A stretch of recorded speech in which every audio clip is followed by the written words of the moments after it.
Que la paix soit sur vous, les Gaulois et les Gauloises, courageux résistants à la dictature sataniste mondiale. Dans cette vidéo, je vais parler des mensonges qui nous séparent et qui nous divisent. Je parle des croyants. Donc, quels mensonges s'interposent entre les chrétiens et les musulmans? Quels sont les mensonges, précisément, les illusions et les mensonges qui font qu'on ne peut pas ou on n'arrive pas, pour l'instant encore, vraiment à se réunir? Il y en a du côté musulman, il y en a du côté chrétien. Alors, commençons par l'illusion ou le mensonge côté chrétien. L'illusion, résultat de mensonge. Eh bien, qu'est-ce qui va faire qu'un chrétien se sent méfiant, pas à l'aise vis-à-vis d'un musulman? Tout simplement parce qu'il pense que Mohammed n'est pas un envoyé de Dieu, mais un imposteur. Du coup, il pense aussi, c'est logique, que Mohammed n'est pas annoncé dans la Bible. En tout cas, pas en tant qu'envoyé de Dieu. Mais plutôt, il y aurait une mise en garde générale contre les imposteurs qui le concernerait aussi. Alors, à ça c'est lié à des traductions tendancieuses, des interprétations, etc. Enfin, c'est lié à une certaine compréhension de la Bible, qui n'est pas forcément due aux croyants eux-mêmes, mais parfois, comme je disais, aux traducteurs, quoi. Donc, pour dissiper cette illusion, cher ami chrétien, je vous conseille de lire Le prophète de l'islam, envoyé de Dieu ou imposteur, un livre de Claude Coulibaly, qui est une femme qui s'est convertie à l'islam, et qui vraiment rassemble de façon très précise et bien argumentée tous les passages de la Bible qui confirment le fait que Mohammed est bien un envoyé de Dieu, annoncé donc dans la Bible. Franchement, c'est un livre très intéressant, et en plus il est bien écrit, ce qui n'est pas toujours le cas des livres écrits par et pour des musulmans. Celui-là est bien écrit.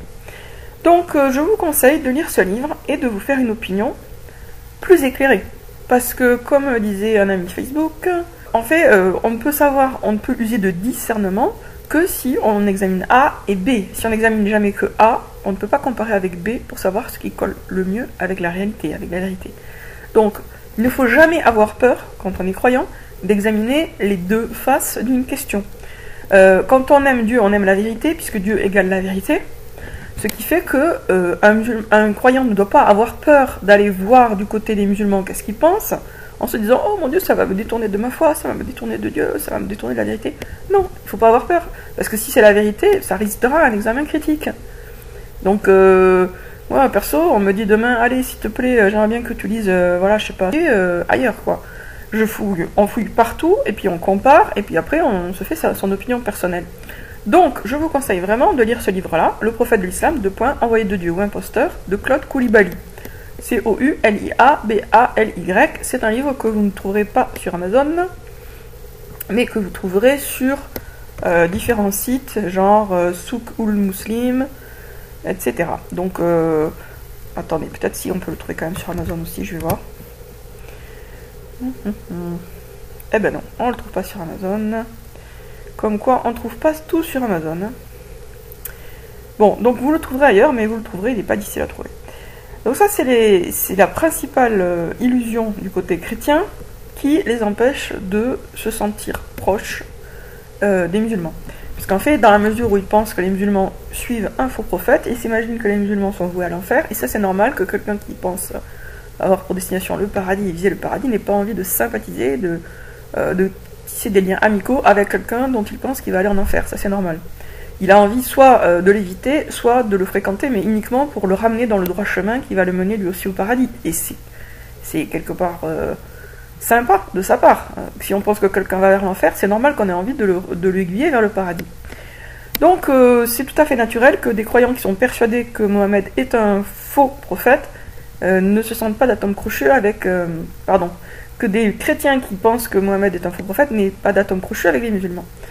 Et pour se débarrasser donc de cette idée qui sépare les croyants, il faut aller chercher les arguments qui montrent que le prophète de l'islam est bien un envoyé de Dieu. Alors maintenant, on va du côté musulman. Quelle est l'illusion qui fait que les musulmans croient que... quelle est l'illusion qui isole les musulmans des chrétiens? Qu'est-ce qui les empêche de sympathiser avec les chrétiens? Eh bien, en fait, c'est la même illusion d'une certaine manière. Sauf que eux, normalement, ils savent que Jésus est un envoyé de Dieu, donc ça devrait pas être la même. Mais quelque part, c'est un peu la même, puisque les musulmans sont persuadés que les chrétiens sont voués à l'enfer, comme les chrétiens sont persuadés que les musulmans sont voués à l'enfer. Alors là, pour le coup, c'est pas parce qu'ils suivraient un faux prophète, mais, puisque Jésus est un envoyé de Dieu, mais parce qu'ils n'accepteraient pas le prophète Mohammed comme envoyé de Dieu. Sauf que c'est contredit clairement par le Coran. Donc là, il y a vraiment un problème de lecture du Coran, en partie des traductions, et parfois les traducteurs rajoutent des notes de bas de page pour qu'on ne comprenne pas le sens littéral qui dit bien que justement les bons chrétiens sont destinés au paradis. Et donc il y a des biais dans la traduction et surtout dans les oulémas, les savants autour de la traduction pour infléchir le sens du Coran et faire croire que les chrétiens seraient destinés à l'enfer, sauf les chrétiens qui auraient vécu avant le prophète Mohammed. En fait, c'est totalement ridicule puisque le point de vue des oulémas serait que quand le prophète Mohammed est né, ou on va dire, bon, quand il a commencé sa mission, ça y est, dans le monde entier, c'était fini, on n'a plus le droit, entre guillemets, de suivre un autre prophète que le prophète Mohammed, même si on n'est pas au courant, c'est pas grave, on est censé le suivre, même si on ne sait même pas qu'il existe. Bon, c'est ridicule, c'est totalement ridicule. Même dans le monde actuellement, il y a encore des coins, c'est sûr, où les gens ne connaissent pas l'islam, mais vraiment pas. Ou juste vaguement des gens qui se font exploser à la télé, donc ça, j'appelais pas ça connaître l'islam quand même. Hein. Donc, c'est tout à fait logique, naturel et normal que les bons chrétiens aillent au paradis, de même que les bons musulmans, et c'est bien ce que dit Dieu dans le Coran. Alors, dans le Coran, il y a aussi un appel à l'unité, justement. Venez à une parole commune entre nous et vous. Nous n'adorons que Dieu, nous ne lui associons rien. Donc ça, c'est ce que les musulmans sont censés dire aux chrétiens. Donc, en fait, Dieu, il est syncrétiste en ce sens qu'il appelle les chrétiens et les musulmans à se rassembler autour du dogme essentiel qui est l'unicité de Dieu. On n'adore que lui. En fait, le syncrétisme, il est déjà dans le Coran, en ce sens qu'il y a bien cet appel-là. Alors, pour que les musulmans se débarrassent de l'illusion que les chrétiens soient voués à l'enfer, malheureusement, j'ai pas de livre à recommander, je n'en connais pas qui soit explicitement sur ce sujet-là, même si ça serait fort intéressant de faire un petit livre juste pour démontrer ça. Que dans le Coran, il n'y a rien, enfin plutôt il y a des trucs clairs qui indiquent que les bons chrétiens, bien sûr, hein, pas les chrétiens de façade, etc., les bons chrétiens, ceux qui ont la foi correcte et les bonnes œuvres surtout, on ne leur refusera pas le mérite de leurs œuvres. Donc malheureusement, j'ai pas de livre à conseiller. Juste de revenir au texte, de le lire attentivement en se libérant de l'emprise psychologique des oulémas et en se disant, ce qu'on m'a dit en commentaire, le diable divise, Dieu réunit. En tout cas, le diable divise les croyants et Dieu réunit les croyants. Donc, parce que diviser entre le bien et le mal, ça, Dieu le fait. Mais au niveau des croyants, effectivement, qu'est-ce qui nous divise? Des illusions. Si, en tant que chrétien, vous prenez conscience que le prophète Mohammed est un envoyé de Dieu, ça ne vous contraint pas à vous déclarer musulman. Vous avez le droit, bien sûr, de rester chrétien. Mais au moins, vous comprendrez que, eh bien, il n'y a aucune raison de partir de principe que les musulmans sont voués à l'enfer, puisqu'ils suivent un envoyé de Dieu comme vous suivez un envoyé de Dieu. Et si, en tant que musulman, vous prenez conscience que les bons chrétiens iront au paradis, ben, je ne vois pas de raison de refuser de fréquenter des futurs habitants du paradis.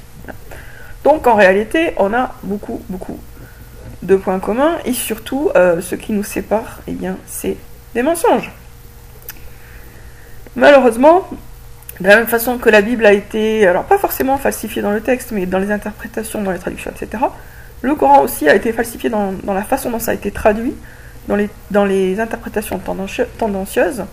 Et donc, ce sont ces illusions-là et ces mensonges-là qui créent des divisions artificielles entre les croyants, alors que nous devons tous être unis pour combattre la dictature sataniste mondiale. A bientôt les amis.